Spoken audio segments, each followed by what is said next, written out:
বিসমিল্লাহির রহমানির রহিম।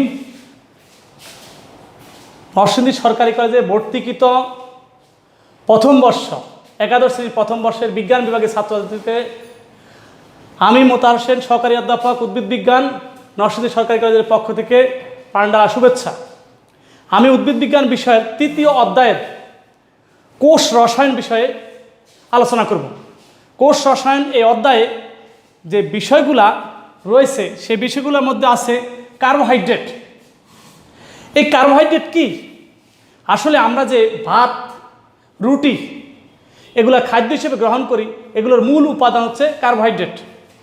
অর্থাৎ আমাদের খাদ্যের একটা প্রধানতম উৎস হচ্ছে কার্বোহাইড্রেট। কার্বোহাইড্রেট কি? কার্বোহাইড্রেট এমন জৈব রাসায়নিক পদার্থ যেখানে তিনটা উপাদান থাকে, একটা কার্বন, আর একটা হাইড্রোজেন, আর একটা অক্সিজেন। এবং কার্বোহাইড্রেটে এদের অনুপাত হচ্ছে 1:2:1। অর্থাৎ কার্বোহাইড্রেটের সাধারণ সংকেত দাঁড়ায় CH2ON। N সমান হতে পারে 3 থেকে পরবর্তী সংখ্যাগুলো।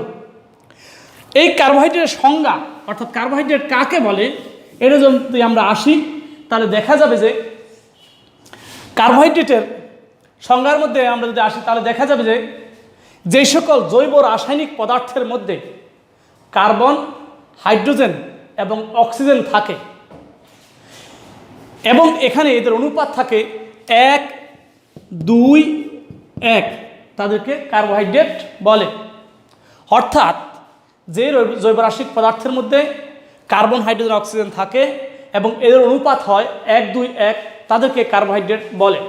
কিন্তু সব ক্ষেত্রে এই অনুপাত অনুসরণ করে না, কিছু ব্যতিক্রম রয়েছে।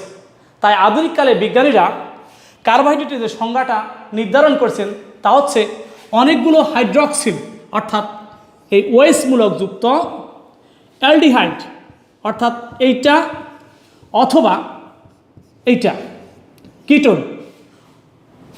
তারা আধুনিককালে বিজ্ঞানীরা কার্বোহাইড্রেটের সংজ্ঞা নির্ধারণে যেটা বলছেন অনেকগুলো হাইড্রক্সিল মূলকযুক্ত অ্যালডিহাইড অথবা কিটোন যৌগ অথবা এমন সকল পদার্থ যাদেরকে আদ্র বিশ্লেষণ করলে অনেকগুলো হাইড্রক্সিল মূলকযুক্ত অ্যালডিহাইড বা কিটোন পাওয়া যাবে। আমরা যদি এটাকে এক কথায় বলতে চাই তাহলে পলিহাইড্রক্সি অ্যালডিহাইড বা পলিহাইড্রক্সি কিটোন অথবা তাদের জাতককে কার্বোহাইড্রেট বলে। কার্বোহাইড্রেটের সাধারণ সংকেত আমরা এবং সংজ্ঞা দেখলাম। কার্বোহাইড্রেট কী কাজে ব্যবহার করা হয় বা কী কাজ করে জীবদেহতে? আমরা যদি কার্বোহাইড্রেটের কাজ আসি, জীবদেহের শক্তির প্রধান উৎস কার্বোহাইড্রেট। অর্থাৎ আমরা যে খাদ্য গ্রহণ করি এই খাদ্যের মূল উপাদান কার্বোহাইড্রেট, যা আমরা আমাদের দেহে শক্তি প্রদান করে। এটি উদ্ভিদ দেহ শক্তি প্রদান করে কার্বোহাইড্রেট। উদ্ভিদ দেহে যে গাঠনিক টিস্যু আছে এই গাঠনিক টিস্যুর সাপোর্টিং উপাদান হিসাবে কার্বোহাইড্রেট থাকে, যেমন সেলুলোজ উদ্ভিদের মূল কোষপ্রাচীরের মূল উপাদান, যা মূলত কার্বোহাইড্রেট। আমরা দেখি প্রাণীদেহের হাড়ের সন্ধিস্থলে যে লুব্রিক্যান্ট জাতীয় অর্থাৎ পিচ্ছিল কারক থাকে, এই পিচ্ছিল কারক কার্বোহাইড্রেট দ্বারা তৈরি হয়। ডিএনএ এবং আরএনএ অণুর মধ্যে কার্বোহাইড্রেট থাকে এবং এর মাধ্যমে কার্বোহাইড্রেট জীবের বংশগতিতে গুরুত্বপূর্ণ ভূমিকা পালন করে। বিভিন্ন এনজাইম ও কোএনজাইমের গাঠনিক উপাদান হিসাবে কার্বোহাইড্রেট থাকে। কার্বোহাইড্রেটের প্রকারভেদ যদি আমরা আসি, বিভিন্ন কিছুর ভিত্তিতে কার্বোহাইড্রেটকে শ্রেণীবিন্যাস করা হয়। একটা হচ্ছে গঠনের ভিত্তিতে কার্বোহাইড্রেট মূলত 4 প্রকার। একটা মনোস্যাকারাইড, 2 নম্বর হচ্ছে ডাইস্যাকারাইড, 3 নম্বর হচ্ছে অলিগোস্যাকারাইড,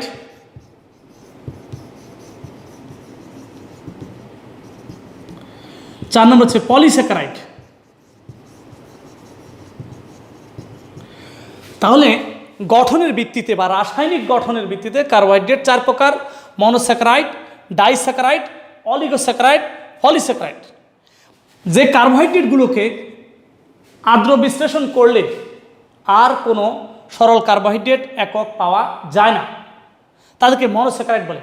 অর্থাৎ এই কার্বোহাইড্রেটগুলোকে আর্দ্র বিশ্লেষণ অর্থাৎ পানি দ্বারা ভাঙনের ফলে এমন কোনো কিছু পাওয়া যাবে না যেটা কার্বোহাইড্রেট, অর্থাৎ এদেরকে আর কোনোভাবে ভাঙা সম্ভব নয়।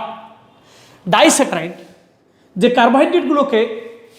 কার্বোহাইড্রেটগুলোকে আর্দ্র বিশ্লেষণ করলে দুটি মনোস্যাকারাইড একক পাওয়া যায় তাদেরকে বলা হয় ডাইস্যাকারাইড। অলিগোস্যাকারাইড যে কার্বোহাইড্রেটগুলোকে আর্দ্র বিশ্লেষণ করলে 3 থেকে 10টি মনোস্যাকারাইড একক পাওয়া যায় তাদেরকে বলা হয় অলিগোস্যাকারাইড। পলিস্যাকারাইড যে কার্বোহাইড্রেটগুলোকে আর্দ্র বিশ্লেষণ করলে 10-এর অধিক অর্থাৎ অনেকগুলো মনোস্যাকারাইড অণু পাওয়া যায় তাদেরকে বলা হয় পলিস্যাকারাইড। এটা হলো গঠনের ভিত্তিতে কার্বোহাইড্রেটের শ্রেণীবিভাগ। আমরা দেখি স্বাদের ভিত্তিতে কার্বোহাইড্রেট কত প্রকার। আমরা যখন যে খাদ্যগুলোকে মিষ্টি জাতীয় দ্রব্য তৈরিতে ব্যবহার করি এর মধ্যে রয়েছে সুগার বা চিনি, তারপরে রয়েছে ফ্রুক্টোজ, তারপরে রয়েছে গ্লুকোজ বা ডেক্সট্রোজ। এগুলো মানে মুখে দিলে মিষ্টি অনুভূত হয়। আবার কিছু যেমন আমরা যে আটা খাই, আমরা যে চাউল গ্রহণ করি বা ভাত হিসাবে যেটা গ্রহণ করি এগুলো মিষ্টি নয়। এইটা এখানে দুই ধরনের কার্বোহাইড্রেট রয়েছে, একটাকে আমরা বলি সুগার আর একটাকে বলা হয় নন সুগার, অর্থাৎ সুগার এবং নন সুগার। স্বাদের ভিত্তিতে কার্বোহাইড্রেট 2 প্রকার, সুগার, নন সুগার। সুগারগুলো 3টা বৈশিষ্ট্য রয়েছে সুগারের। একটা হচ্ছে মিষ্টি, আর একটা দানাদার, আর একটা হচ্ছে পানিতে দ্রবণীয়। কিন্তু যারা নন সুগার তারা মিষ্টি নয়, অদানাদার এবং পানিতে অদ্রবণীয়। মিষ্টি নয়, অদানাদার, পানিতে অদ্রবণীয়।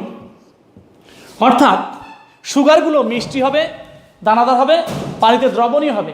নন সুগারগুলো মিষ্টি নয়, অদানাদার এবং পানিতে অদ্রবণীয়। এখন সুগারের উদাহরণ কি? আমরা সাধারণত যে চিনিকে ব্যবহার করি, যেটাকে আমরা বলি বাণিজ্যিক নাম সুগার বলি, এই সুগার হচ্ছে একটি এই কার্বোহাইড্রেটের মধ্যে সুগার ধরনের। আর রয়েছে গ্লুকোজ, এটিও একটি সুগার। ফ্রুক্টোজ, এটিও একটি সুগার। অর্থাৎ এই গ্লুকোজ, ফ্রুক্টোজ এবং যে আমরা সুগার গ্রহণ করি যাকে আসলে বলা হয় সুক্রোজ, এই 3টা সুক্রোজ, গ্লুকোজ, ফ্রুক্টোজ, এই 3টাকে আমরা বলি কি সুগার। অর্থাৎ এগুলো মিষ্টি হবে, দানাদার হবে, পানিতে দ্রবণীয় হবে। নন সুগার যে কার্বোহাইড্রেটগুলো নন সুগার, যেগুলো মিষ্টি নয় এবং অদানাদার, পানিতে অদ্রবণীয়। যেমন আমরা তুলার মধ্যে যে উপাদান থাকে যেটা হচ্ছে সেলুলোজ, আমাদের ভাত বা রুটি বা আটার মধ্যে যেটা থাকে সেটা হচ্ছে স্টার্চ। এই উপাদানগুলো মিষ্টি না, এগুলো হচ্ছে নন সুগার। এখন আমরা আসবো কার্যকরী মূলকের ভিত্তিতে কার্বোহাইড্রেট 2 প্রকার। কার্যকরী মূলকের ভিত্তিতে কার্বোহাইড্রেট 2 প্রকার। একটা অ্যালডোজ শর্করা,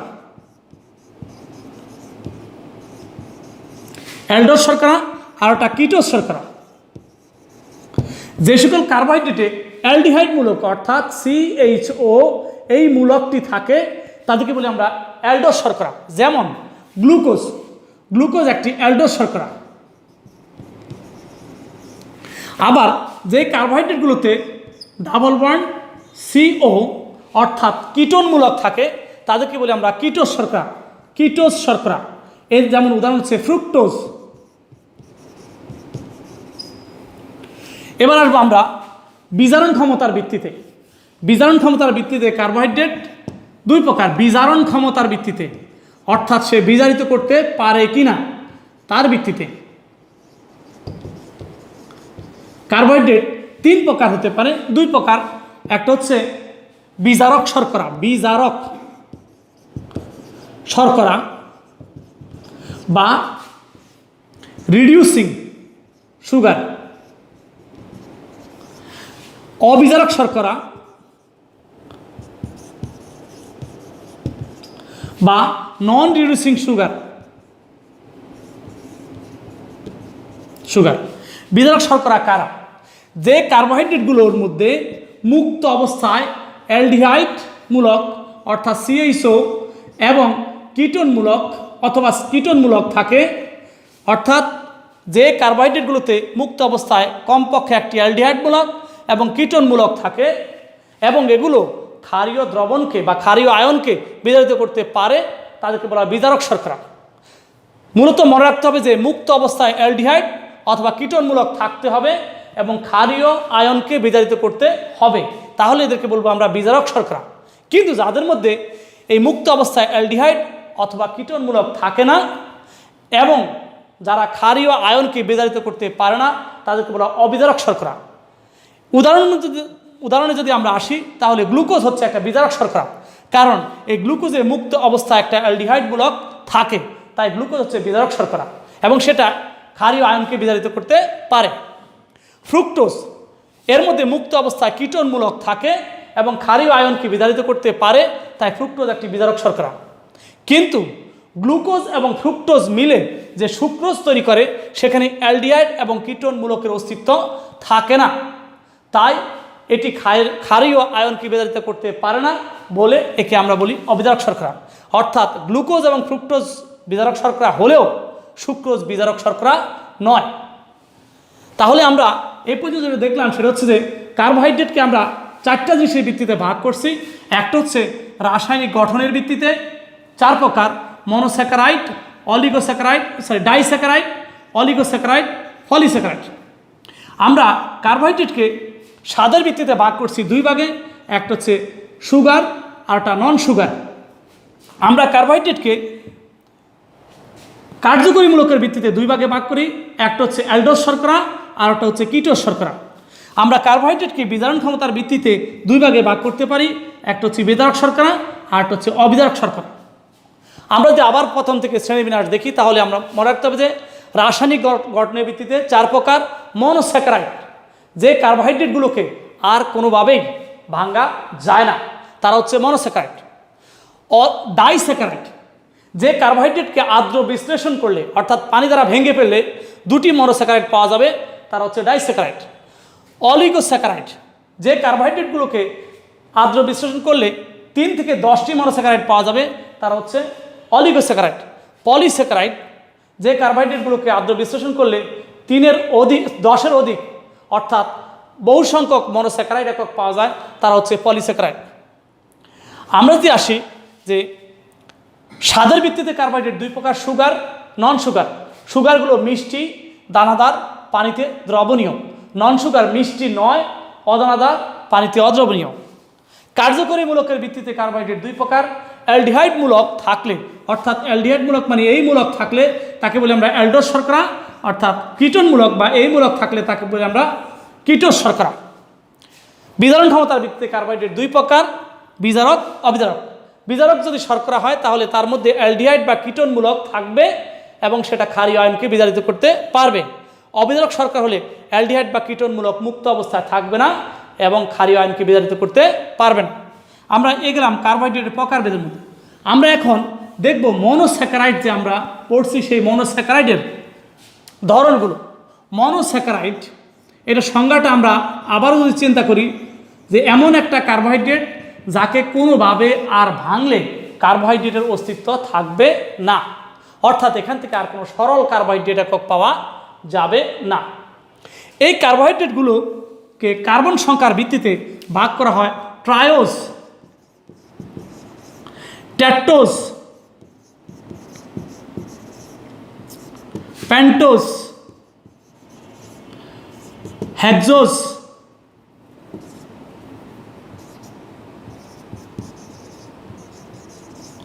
হেপ্টোজ।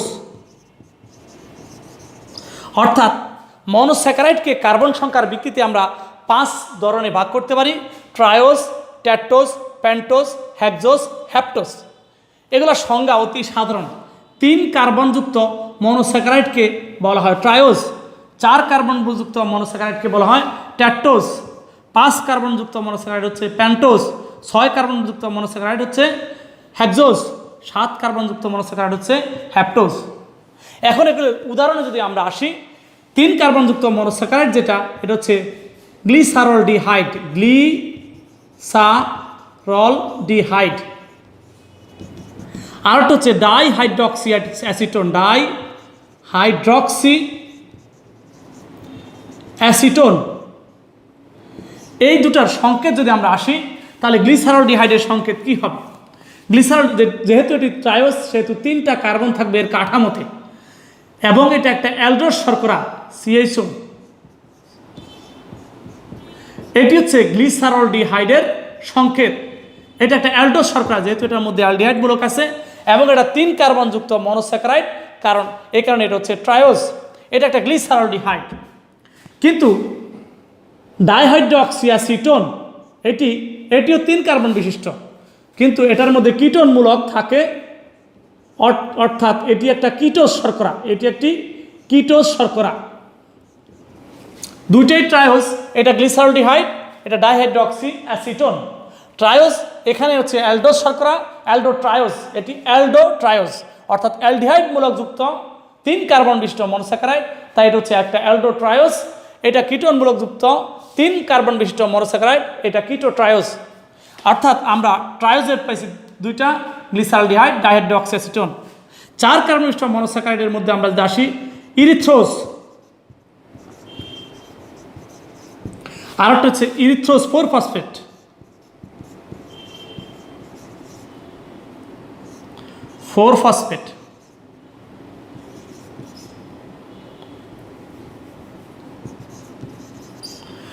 ইরিথ্রোজ সংকেত লিখতে গেলে আমাদেরকে অবশ্যই মনে রাখতে হবে এটা 4 কার্বন বিশিষ্ট মনোস্যাকারাইড, 4টা কার্বন লাগবে।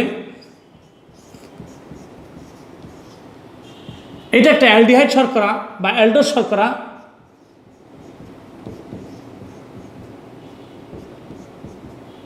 এটা ইরিথ্রোজ, কিন্তু ইরিথ্রোজ 4 ফসফেট, অর্থাৎ ইরিথ্রোজ ঠিক থাকবে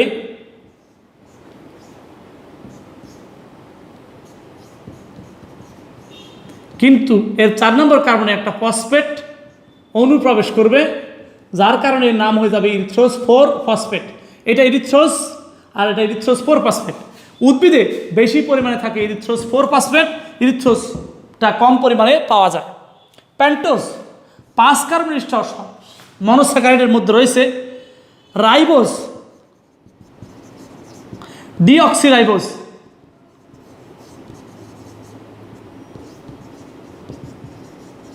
আমরা রাইবোজ এবং ডিঅক্সিরাইবোজের এভাবে চাকরিক কাঠামো তৈরি না করে, রৈখিক কাঠামো তৈরি না করে আমরা চাকরিক কাঠামো তৈরি করে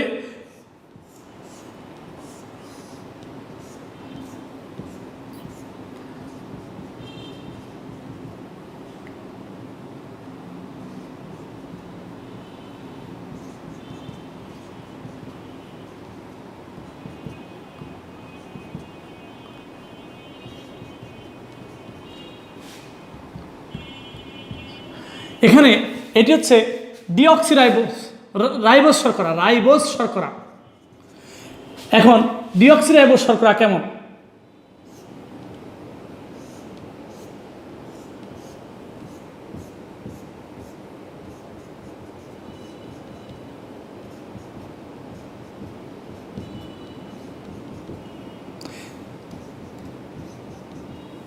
এখানে যদি আমরা লক্ষ্য করি যে রাইবোজ এবং ডিঅক্সিরাইবোজের মধ্যে কি তফাৎ রয়েছে বা পার্থক্য রয়েছে। রাইবোজের এটা 1 নম্বর কার্বন, রাইবোজের মধ্যে দেখা গেছে যে এই কার্বনটাতে, দুঃখিত আমি, এটা হবে এটা,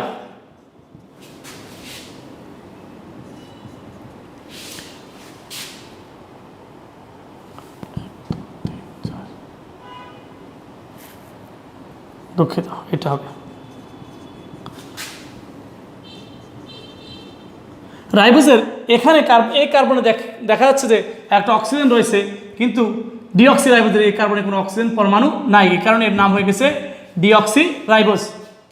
আমরা যদি আসি হেক্সোজ শর্করা মধ্যে যদি আমরা আসি, গ্লুকোজ একটা হেক্সোজ শর্করা, ফ্রুক্টোজ একটা হেক্সোজ শর্করা, ম্যানোজ একটা হেক্সোজ শর্করা, গ্যালাক্টোজ, অর্থাৎ হেক্সোজ উদাহরণ হতে পারে glucose, fructose, mannose, galactose. Heptose 7 carbon বিশিষ্ট মনোস্যাকারাইড। স্যাডোহ্যাপটুলোজ, স্যাডোহ্যাপটুলোজ, অর্থাৎ এই মনোস্যাকারাইডকে আমরা কার্বন সংখ্যার ভিত্তিতে ভাগ করি triose, tetrose, pentose, hexose, heptose. Triose 3 carbon বিশিষ্ট, তার উদাহরণ হচ্ছে গ্লিসারলডিহাইড, ডাইহাইড্রোক্সিঅ্যাসিটোন। ট্যাক্টোজ 4 কার্বন বিশিষ্ট মনোস্যাকারাইড, ইরিথ্রোজ আর ইরিথ্রোজ 4 ফসফেট। 5 কার্বন বিশিষ্ট মনোস্যাকারাইড হচ্ছে পেন্টোজ, রাইবোজ, ডিঅক্সিরাইবোজ। 6 কার্বন বিশিষ্ট monosaccharide glucose, fructose, mannose, galactose. 7 carbon বিশিষ্ট মনোস্যাকারাইড হ্যাপটোজ, উদাহরণ হচ্ছে স্যাডোহ্যাপটুলোজ। এটা গেল মনোস্যাকারাইডের প্রকারভেদ। আমরা এখন আসবো ডাইস্যাকারাইড নিয়ে একটু দেখতে। ডাইস্যাকারাইড, ডাইস্যাকারাইডগুলো কী কী? ডাইস্যাকারাইডের সংজ্ঞা যদি আমরা আসি, ডাইস্যাকারাইড হচ্ছে সংজ্ঞায় আমরা বলবো কি যে ডাইস্যাকারাইড হচ্ছে যে সকল কার্বোহাইড্রেটকে আদ্র বিশ্লেষণ করলে 2টি মনোস্যাকারাইড একক পাওয়া যায়। যে সকল কার্বোহাইড্রেটকে আদ্র বিশ্লেষণ করলে 2টি মনোস্যাকারাইড একক পাওয়া যায় তাদেরকে বলা হয় ডাইস্যাকারাইড। ডাইস্যাকারাইড মূলত 2টা মনোস্যাকারাইড গ্লাইকোসাইডিক বন্ধন দ্বারা যুক্ত হয়ে তৈরি করে ডাইস্যাকারাইড। যেমন একটা ডাইস্যাকারাইডের নাম হচ্ছে সুক্রোজ। আমরা যে খাবারের জন্য যে চিনি গ্রহণ করে থাকি তা হচ্ছে একটা ডাইস্যাকারাইড। আবার একটা ডাইস্যাকারাইড হচ্ছে স্যালোবায়োজ। আবার একটা ডাইস্যাকারাইড হচ্ছে ম্যালটোজ। এই সুক্রোজ মূলত আলফা ডি গ্লুকোজ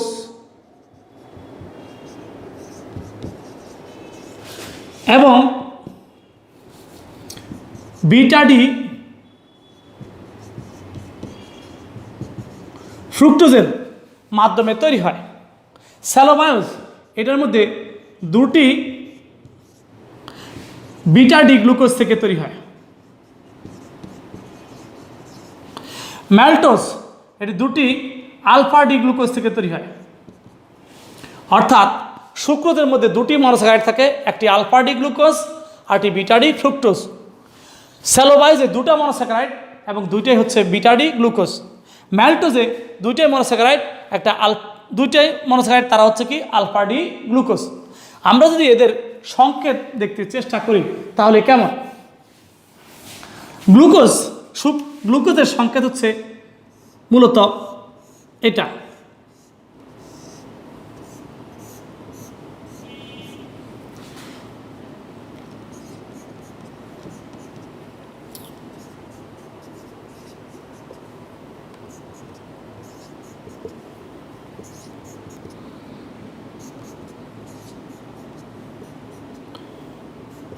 এটি গ্লুকোজ। এর সাথে যদি আমরা একটা ফ্রুক্টোজ দেখাই,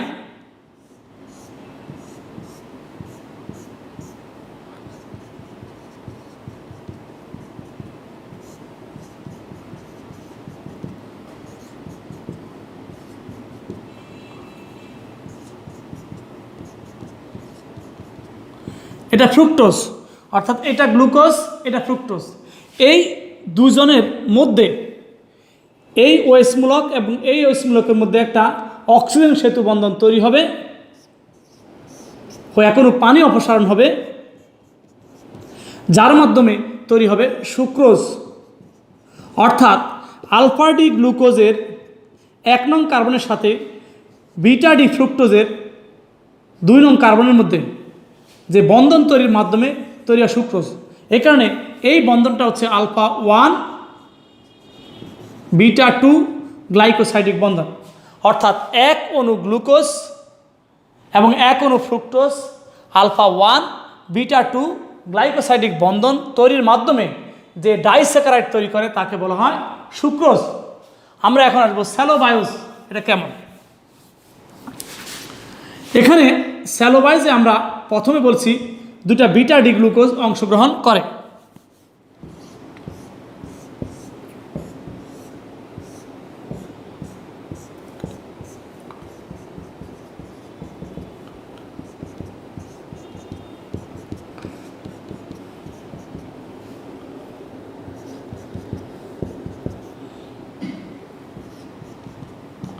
এটা একটা বিটা ডি গ্লুকোজ। আমরা যদি এখানে আরও একটা বিটা ডি গ্লুকোজ অঙ্কন করি,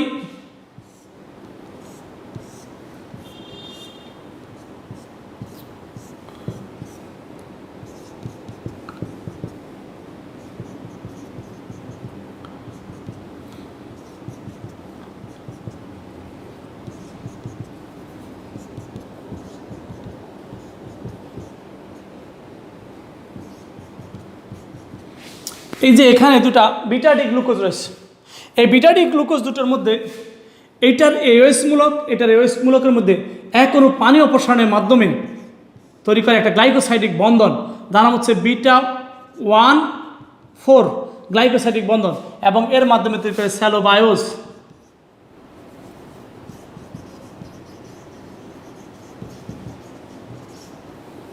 আমরা যদি আসি যে না ম্যালটোজ কীভাবে তৈরি হয়, আমরা এই দুটা গ্লুকোজকে আলফা ডি গ্লুকোজে রূপান্তর যদি করি, এটা একটা আলফা ডি গ্লুকোজ,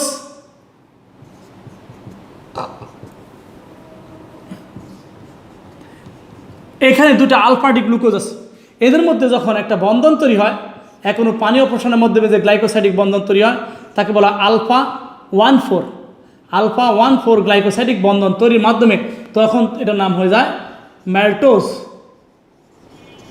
অর্থাৎ আমরা এখানে তিনটা কার্বন ডাইস্যাকারাইড সম্পর্কে আলোচনা করলাম। একটা সুক্রোজ, তা একোনো গ্লুকোজ বা একোনো ফ্রুক্টোজের সাথে গ্লাইকোসাইডিক আলফা 1 β2 বন্ধনের মাধ্যমে তৈরি করে সুক্রোজ। ম্যালটোজ একোনো আলফা ডি গ্লুকোজ একোনো বিটা ডি গ্লুকোজ, এর মধ্যে আলফা 1,4 গ্লাইকোসাইডিক বন্ধন তৈরির মাধ্যমে তৈরি করে ম্যালটোজ। আমরা আরেকটা দেখাইছি যে একোনো বিটা ডি গ্লুকোজ অপরাণু বিটা ডি গ্লুকোজের সাথে β1,4 গ্লাইকোসাইডিক বন্ধনের মাধ্যমে তৈরি করে স্যালোবায়োজ। আমরা এখন আসবো এই সুক্রোজ কোথা থেকে পাওয়া যায়। সুক্রোজকে মূলত ইক্ষু রসের মধ্যে সুক্রোজ পাওয়া যায়, এছাড়া বিট থেকে সুক্রোজ পাওয়া যায়। তো এতক্ষণ ধৈর্য ধারণ করে আমার ক্লাসটি শ্রবণ করার জন্য সবাইকে ধন্যবাদ, এবং ছাত্রছাত্রীদের উত্তরোত্তর সাফল্য কামনা করে আমি আমার পাঠদান এখানে শেষ করলাম। আল্লাহ হাফেজ।